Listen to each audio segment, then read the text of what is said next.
I still remember the way his voice echoed through that polished, oak-paneled room. The air felt thick, almost heavy, as if the walls themselves were leaning in to listen to what my brother had to say. "I'm getting the house and the business," Sebastian declared. His tone was smooth, almost musical, like he'd been practicing this line for years. Then he tilted his head with that infuriating grin that always made the adults laugh. "She just gets the dolls." For a heartbeat, the world went still. Then came the laughter, sharp, echoing, layered. Aunt Patricia dabbed her eyes with a tissue she didn't need. My cousins leaned back in their chairs like spectators at some family circus. Even Diane, my stepmother, and let out that awkward little chuckle she used when she didn't know which side to pick. I sat there in my simple black dress, fingers pressed together so tightly my knuckles ached. Every laugh dug its way beneath my skin. It wasn't just about the house, or the company, or the dolls. It was about the years, my years, the ones I had poured into this family like cement into a foundation quietly, without applause, without anyone really noticing. My name is Anna Wells. I'm 32 years old, and for the last decade, I have been the unseen spine of Timbermere construction in Portland, Oregon. My father used to joke that I was his little assistant, as if the hours I spent negotiating contracts, analyzing profit margins, and smoothing out the endless chaos of construction were just cute extracurricular hobbies.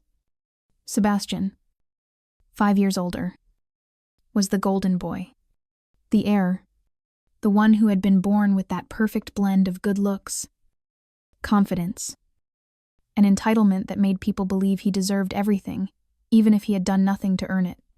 He was always the one wearing the tailored suits while I wore steel-toed boots. He was the one laughing at parties while I sat behind spreadsheets at midnight.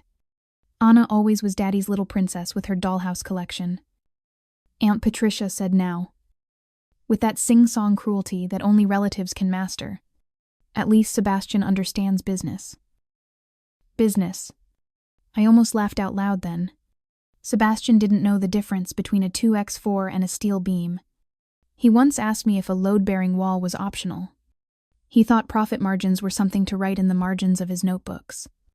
And yet here they were, the people I called family, looking at him like some messiah sent to lead the Wells Empire into a new age. I bit my tongue so hard I tasted blood. It was either that or let every word I'd swallowed over the years spill out like acid. I folded my hands neatly in my lap and looked at Sebastian, the way you look at a storm you know is coming but refuse to fear anymore. Sebastian leaned back, tapping his expensive tie with 2 fingers like a man making a closing argument in a case he thought he'd already won. "I suppose Anna can keep playing with her toys while I handle the real responsibilities," he said lightly. For years, that kind of jab would have stung. Today, it felt different, because as much as Sebastian thought he was standing on the throne, he had no idea what was about to hit him. And then it happened. Mr. Harrison, our family lawyer, an elderly man with kind, watchful eyes, cleared his throat softly.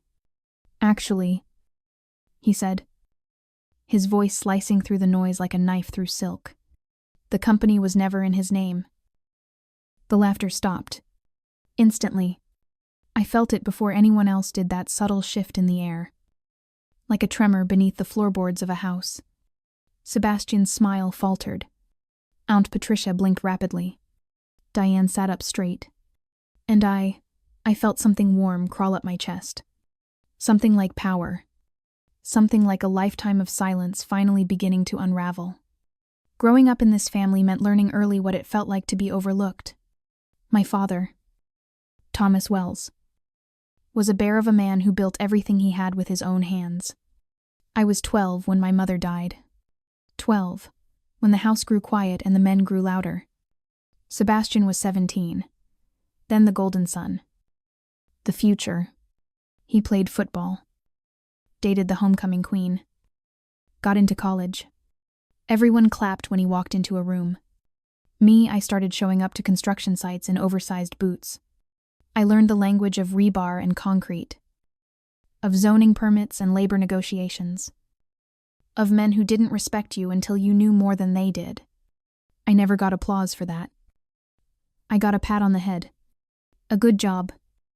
Sweetheart. A dismissal. Sebastian partied his way through college while I stayed home, pulling 80-hour weeks. He spent his 20s traveling through Europe, finding himself while I was buried under contracts, supplier meetings, payroll deadlines. And the cruelest part wasn't that no one saw me. It was that they saw me and chose to look away. So when Mr. Harrison said, the company was never in his name, something old inside me, something buried for years, finally stirred awake. Sebastian laughed. That nervous laugh he gets when things don't make sense in his little world. What do you mean it was never in his name? Mr. Harrison adjusted his glasses. His movements slow, deliberate, like a man who knows he holds the detonator in his hand. Your father transferred ownership of Timbermere Construction to Anna 5 years ago, he said. She has been the legal owner of the company since then. At his request, the transition was kept confidential. For a long moment, no one breathed. 5 years. That was the year Sebastian decided to spend 6 months in Thailand meditating on beaches, while I handled our biggest contract in company history.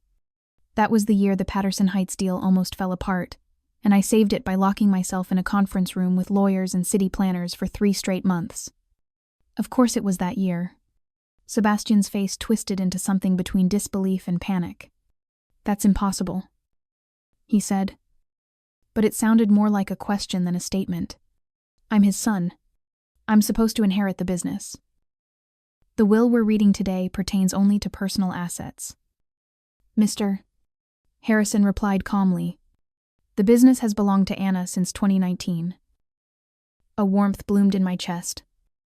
Not the kind that makes you smile, but the kind that steadies your hands, that anchors your spine. Sebastian turned to me then, like he was looking at someone he had never really seen before. Anna doesn't know anything about running a company, he blurted out, voice cracking. She's just the bookkeeper. Oh, there it was. That word. Bookkeeper. The word they'd used for a decade to shrink me down to something small, something manageable, something beneath him. But today, those words didn't bruise. They sharpened. I assure you. Mr. Harrison said, opening a thick legal folder. There is no mistake. Miss Wells has been the sole owner and operator of Timbermere since September 15th. 2019. Your father made this decision to protect the business from creditors and ensure it remained under experienced leadership. Experienced leadership. I let the phrase roll around in my head, like a secret I had been keeping from even myself. For years, I had worked in the shadows of men who dismissed me. I let Sebastian talk over me in meetings, watched him accept credit for things I'd built with sleepless nights and bleeding knuckles. But my father, that bear of a man, he saw me. He didn't say it often, but he saw me, and quietly, without telling anyone else, he placed the future in my hands. Sebastian's face drained of color. Aunt Patricia's fake tears dried. And for the first time in my life, I didn't feel like the little sister at the corner of the room. I felt like the storm they never saw coming. He tried again. Weaker this time. But I went to business school. I turned to him. Slowly. With a 8 gigapascals. I said quietly. In a program you stretched into 5 years because you kept taking semesters off to find yourself. The sound of his name leaving my mouth like that clean. Precise. Unshaken, cut through the room, sharper than a slap. For years, I had avoided confrontation. I swallowed my anger like medicine. But this was mine. Aunt Patricia's mouth fell open. Jake dropped his coffee. Even Diane stiffened. I stood. Not for drama. Not to gloat. just because I didn't want to sit any longer while someone else tried to define me. Sebastian, I said, my voice steady. As the owner of Timbermere Construction, I want to formally thank you for your years of minimal contribution to our company's success. The words fell like bricks. Sebastian's hands shook. The golden boy was suddenly just a boy. Mr. Harrison cleared his throat softly. Perhaps we should continue with the details of the transfer. Yes, I said. And for the first time in my life, my voice filled the room. Mr. Harrison's voice was calm, steady, almost kind, but every word he spoke after that felt like a hammer blow cracking the illusion my family had clung to for decades. The transfer, he said, adjusting the corner of a heavy legal folder, included all business assets, contracts, equipment, and intellectual property. Miss Wells also assumed all debts and obligations. Under her management, the company's value has increased by approximately 40% in the last 5 years. I heard a sound then, a short, sharp gasp that broke through the thick, tense air like a branch snapping in the woods. It came from Diane, my stepmother, the same woman who used to tell me not to worry my pretty little head about man's work. 40% growth. It wasn't just a number. It was the weight of my sleepless nights, my bruised hands, my cracked voice after hours of negotiations. It was the proof of every moment I had been dismissed. Every time Sebastian laughed while I quietly held the company together with my bare hands. Sebastian made a noise that wasn't quite a laugh and wasn't quite a choke. His face, once flushed with smug certainty, was now pale and clammy, the color draining as though the reality itself was sucking the air out of his lungs. He glanced at me, at the lawyer, at the polished table, anywhere but at the truth. This can't be right, he muttered. There has to be something wrong. But there wasn't. Mr. Harrison continued. Shall we proceed with the personal estate distribution? A hollow silence settled over the room. I could feel their eyes on me, the girl with the dolls, the sister no one thought to take seriously. I leaned back in my chair, letting my hands rest loosely in my lap, not clenched anymore, not holding anything in. Sebastian was the one gripping the arms of his chair now. He inherited the family house. I didn't even need to look at his face to imagine the way his jaw unclenched for a split second before Mr. Harrison, with that polite lawyer's voice, added, which still carries a mortgage balance of $300,000. I watched the understanding sink into him like a stone through water. The house wasn't some glorious trophy. It was a burden one my father had carefully left in his name. Not mine. Your father's personal investments also go to Sebastian. Mr. Harrison added, though they've been significantly depleted in recent years to fund various ventures. I almost smiled. Various ventures was such a delicate, professional way of saying your endless expensive hobbies. Then Mr. Harrison's voice softened. The antique doll collection goes to Anna, along with all associated documentation and appraisals. A ripple of laughter broke through the tension. Sebastian barked out something that was supposed to sound confident but instead cracked in the middle. See? She gets the dolls. At least some things make sense. I didn't laugh. I remembered my father's hospital room, the hum of the monitors, the faint smell of antiseptic, the way his hand felt cold but steady in mine.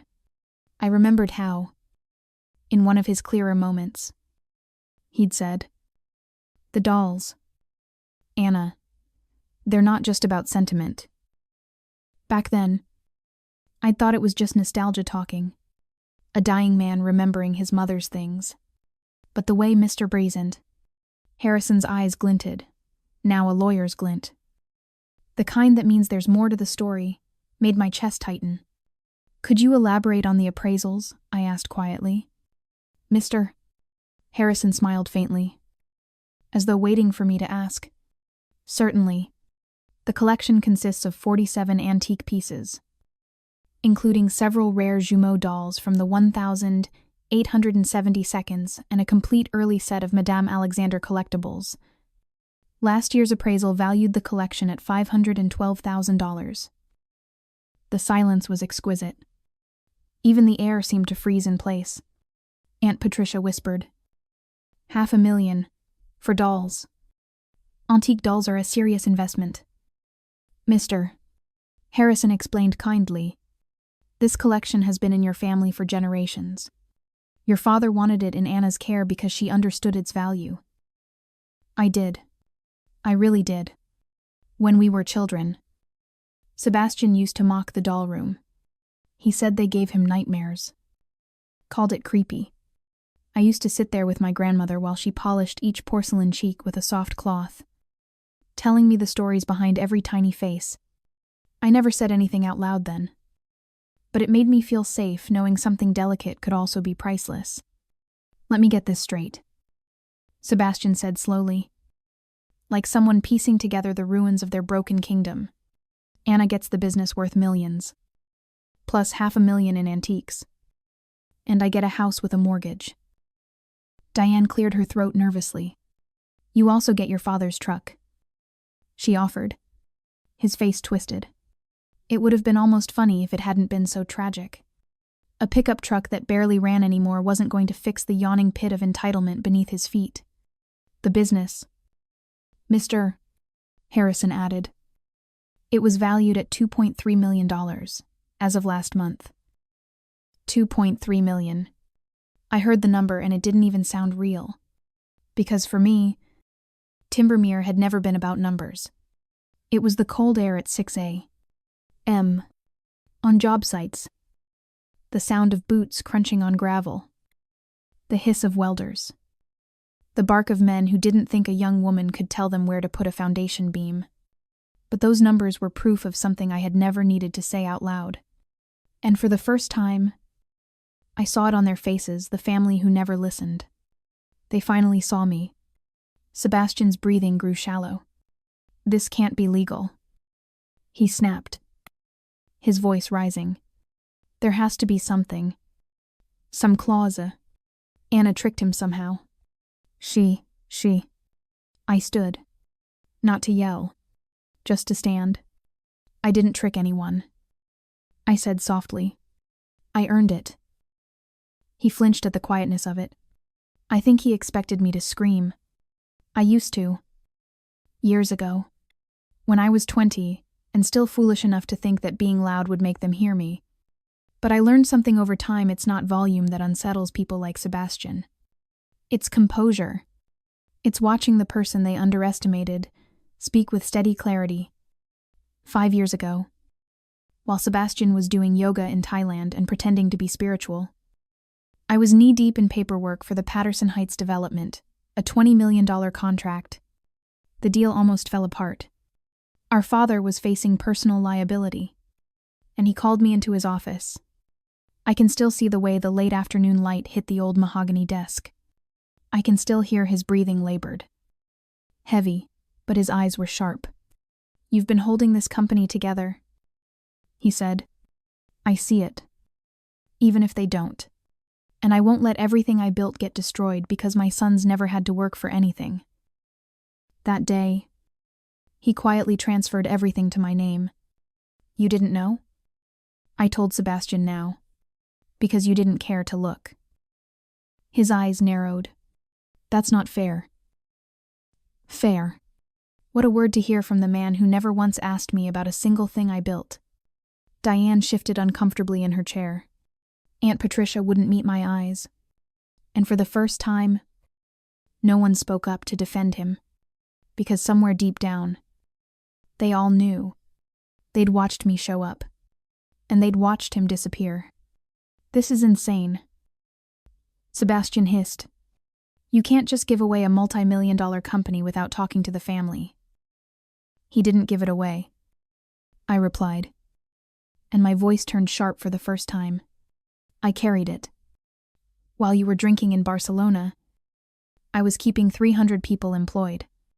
While you were posting pictures of temples in Chiang Mai, I was sitting in City Hall fighting for permits that kept our company alive. My heartbeat was loud, but steady. I pulled out my own folder from my bag and placed it gently on the table. And I documented everything. Inside were 5 years of financial statements, contracts, emails, testimonials, and legal filings. 5 years of invisible work made visible in black ink. I slid it across the table, slow and deliberate, like a queen moving a final chess piece. Mr. Harrison's brow rose slightly. Impressed. Sebastian just stared at it. The weight of paper. The weight of truth.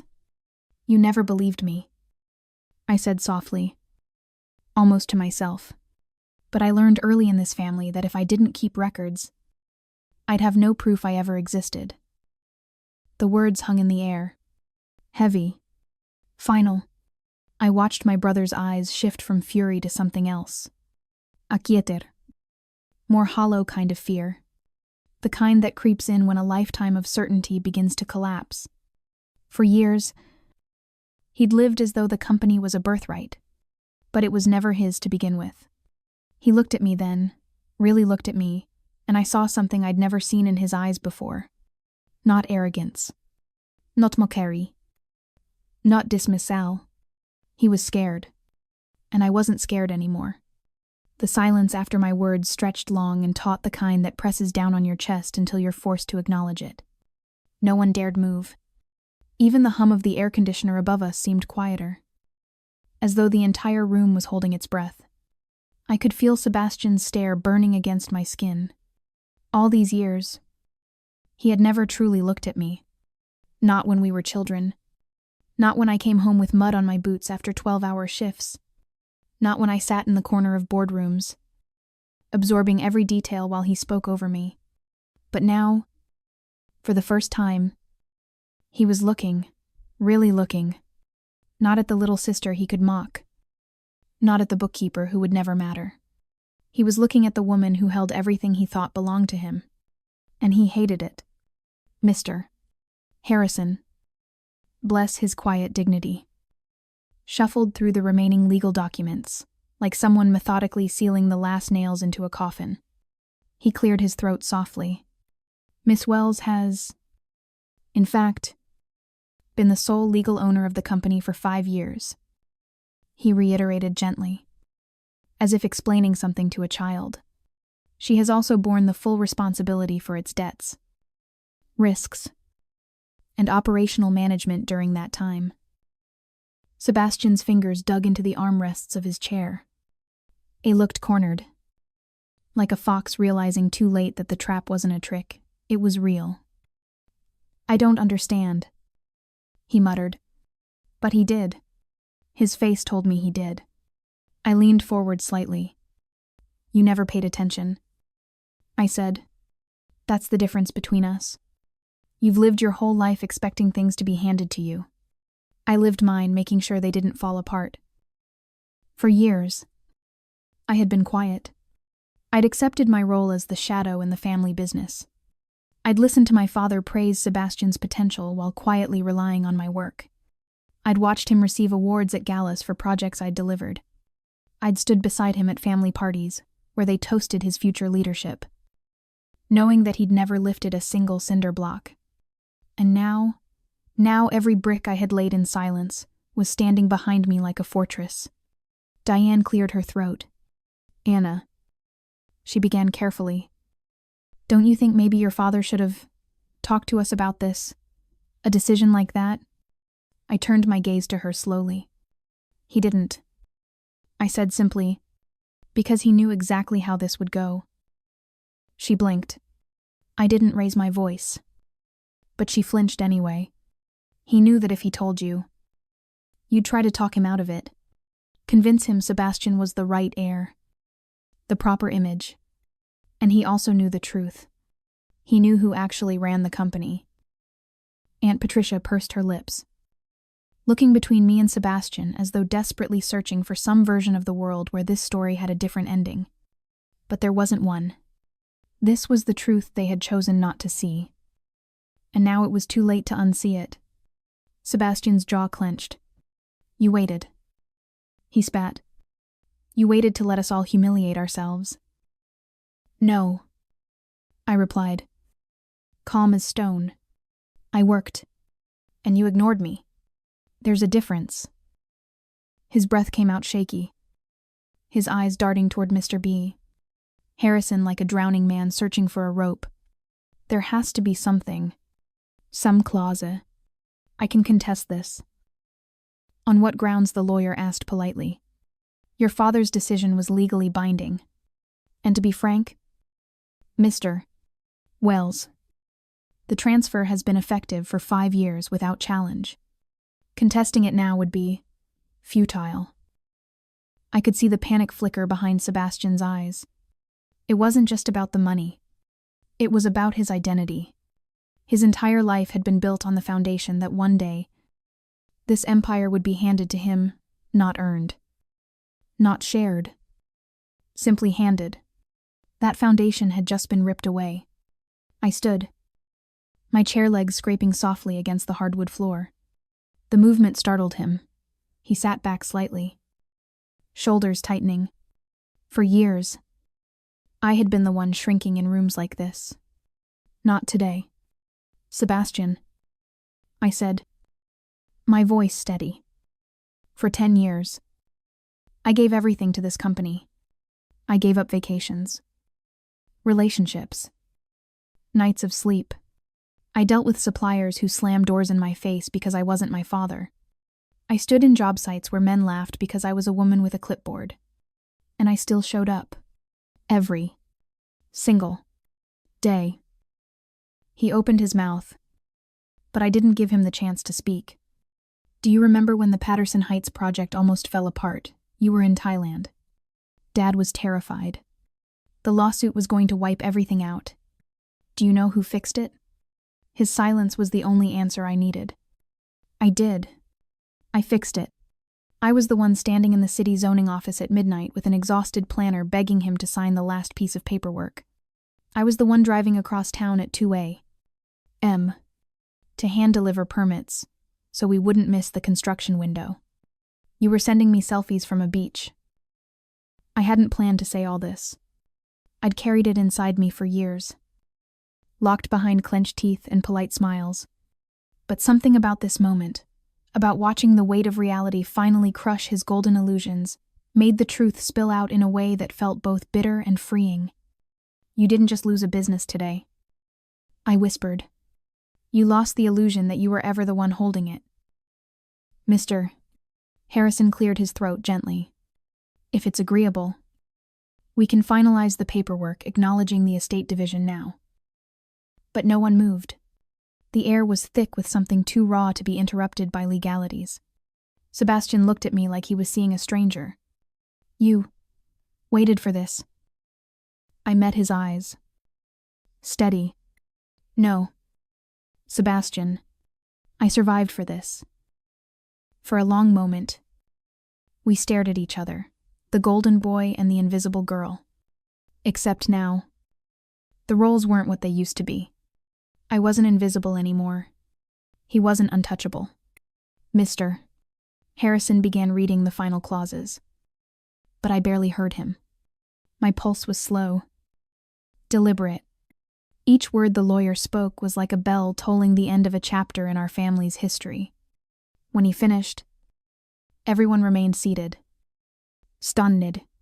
Aunt Patricia dabbed her dry eyes again, though now it wasn't theatrical. Diane fidgeted with the hem of her blouse. My cousins whispered among themselves, like gossiping crows who suddenly realized the carcass they were circling belonged to one of their own. And Sebastian, he sat there in silence, his fists clenched, his jaw tight. The man who had always believed everything would belong to him now owned a house he couldn't afford and a truck that barely ran. I didn't gloat. I didn't smile. I didn't need to. Revenge, I'd learned, doesn't always come with fire and fury. Sometimes it arrives like a quiet storm, washing everything clean, leaving the guilty standing in ruins they built themselves. I gathered my folder, the evidence of a decade of being overlooked, and rose to leave. Sebastian's voice followed me to the door. It was small, cracked. "Anna, wait." I stopped, slowly turned. He wasn't wearing that smug grin anymore. His voice wasn't dripping with entitlement.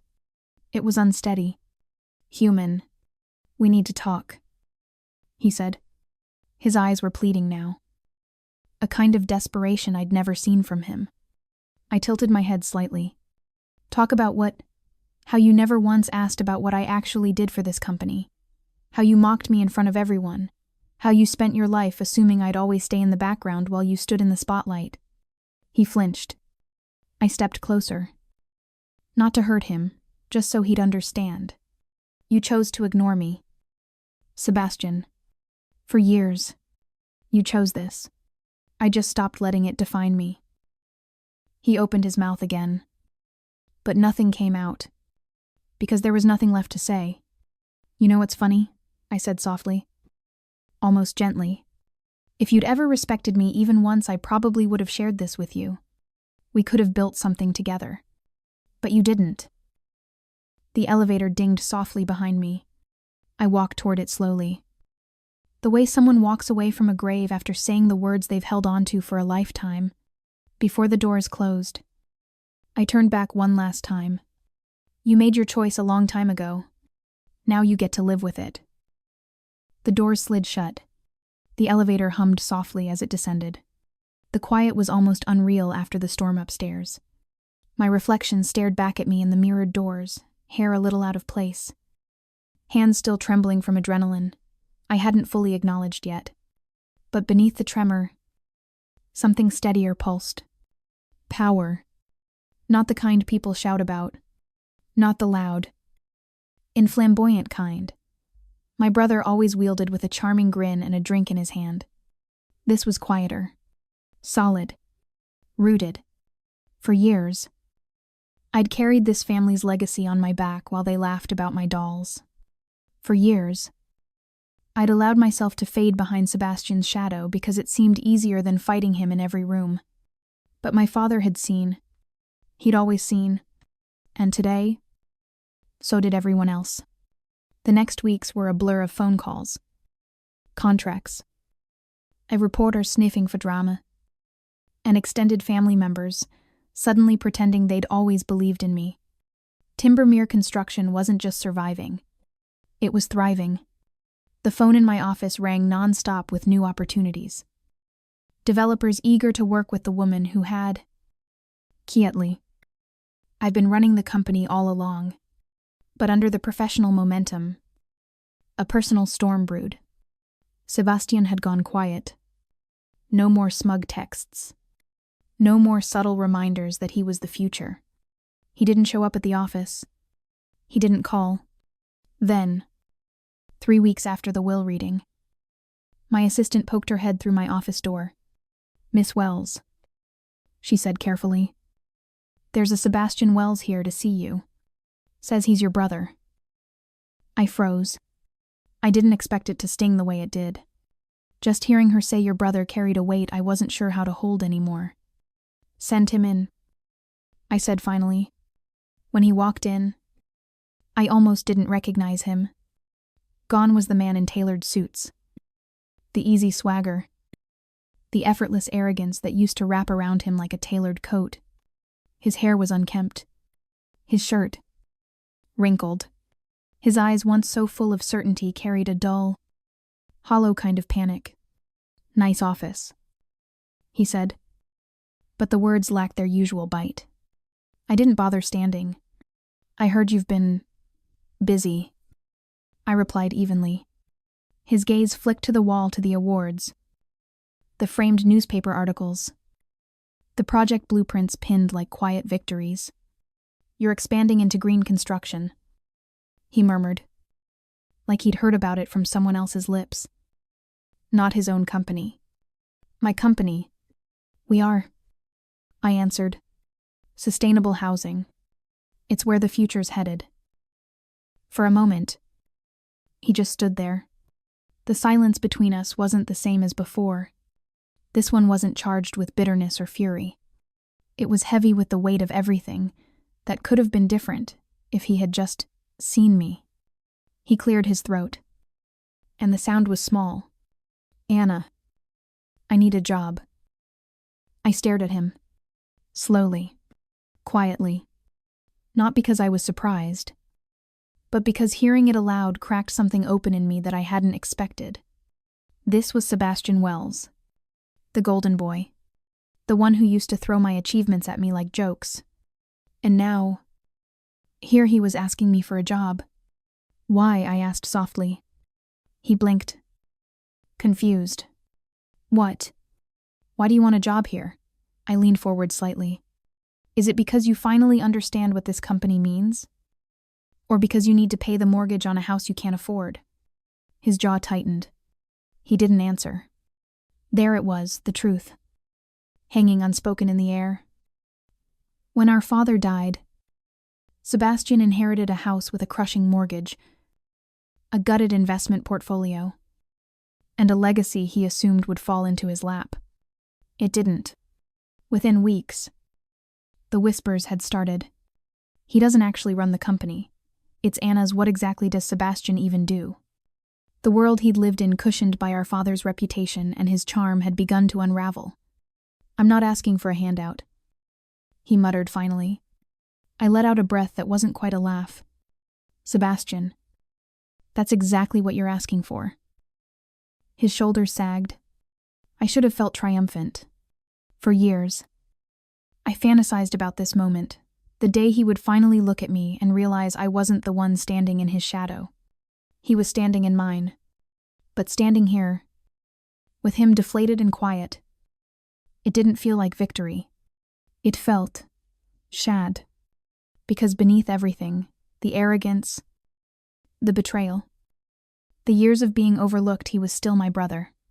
I can work hard, he said quietly, almost pleading. Just give me something. Anything. I'll prove myself. My chest tightened. Now he wanted to prove himself. Do you remember? I said slowly. The night I worked through the storm at the Patterson site while you were partying in Cabo.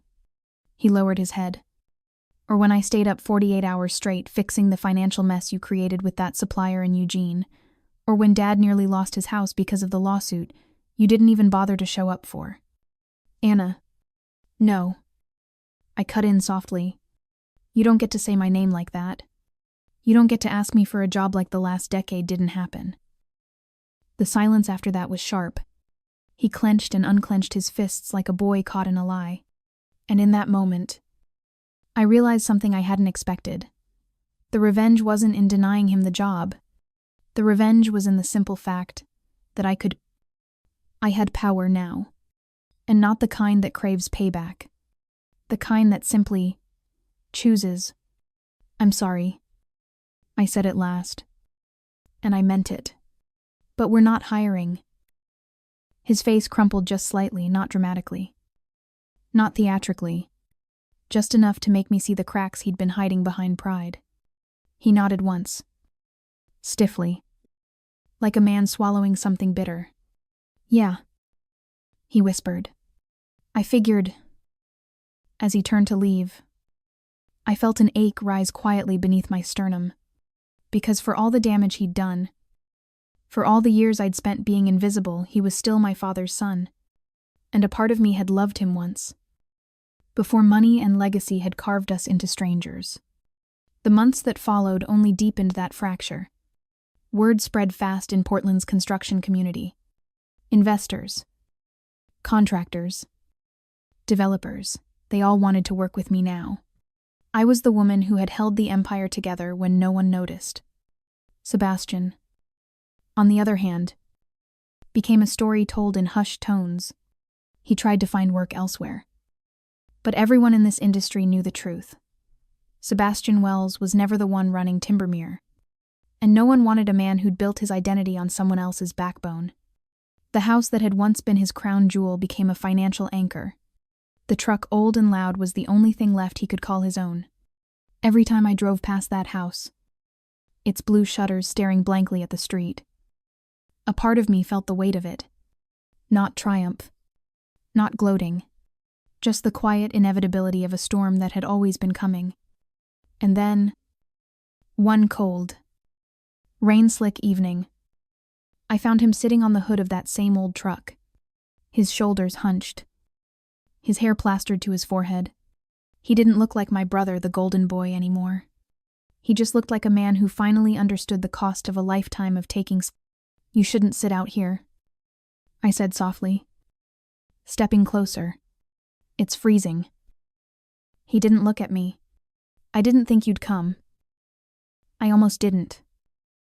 The rain tapped against the truck in small, patient rhythms. A strange, fragile quiet surrounded us. "I was angry at you," he said finally, "but I think I was really angry at myself." I didn't answer. "I thought it would always be mine," he whispered. "I didn't even question it. And you," his voice broke slightly, "you were the one who earned it. I just didn't want to see it." For a long moment, I just stood there looking at this man who had spent his entire life taking up all the light in the room while I stood in the shadows. Now, the roles were reversed, but it didn't feel sweet. It felt heavy. "You know what the funny thing is, Sebastian," I said softly. "I would have shared everything with you. All you had to do was respect me." His head dropped lower, but respect had never been something he offered, and some debts can't be paid back with apologies. I took a deep breath. "I'm not your enemy. I just stopped being your shadow." His eyes glistened faintly, though whether from the rain or something deeper, I couldn't tell. When I walked away that night, I didn't look back, because revenge, in its truest form, isn't about watching someone burn. It's about walking away from the fire they set, and realizing you don't need to stand in the smoke anymore. In the weeks that followed that rain-soaked night by the old truck, something subtle shifted inside me. I'd spent years imagining revenge as this roaring, cinematic moment, the day they would all regret underestimating me. I pictured my brother's shocked face, my family's silent shame, the power tipping. Finally toward me. But reality is quieter.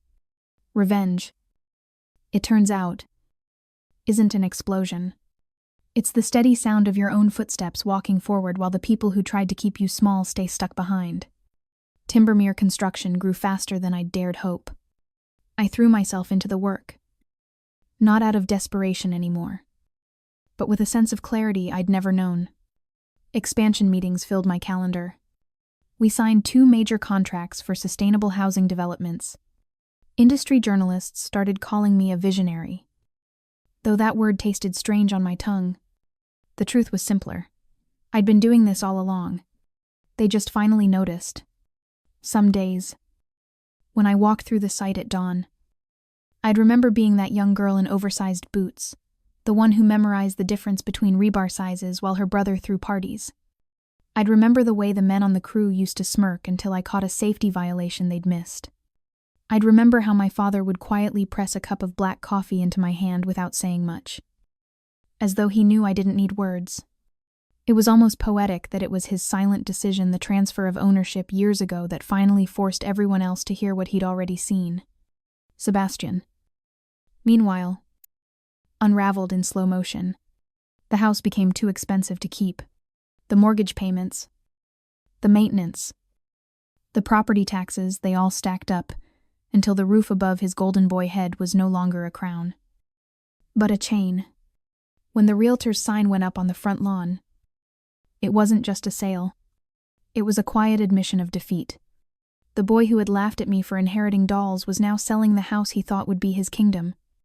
I didn't gloat, but I did drive by one night, parked at the curb for a few minutes, and just watched the porch lights flicker against the rain. I wasn't watching the house. I was watching the ghost of the life he thought he'd have. I knew he'd taken a sales job somewhere, a dealership on the east side, selling cars to people who had no idea who he used to be. Maybe, in some twisted way, that was fair. He was finally learning what it meant to work for something instead of waiting for the world to hand it to him. And me. I didn't need his apology anymore. I didn't need him to say I was right. The beauty of finally stepping out of someone's shadow is realizing their acknowledgement isn't the light you are. But fate has a strange sense of timing. 2 months after the will reading, I found Sebastian in the lobby of Timbermere's headquarters. No appointment. No smug grin. Just him, standing awkwardly with his hands jammed into his jacket pockets. Looking smaller than I'd ever seen him.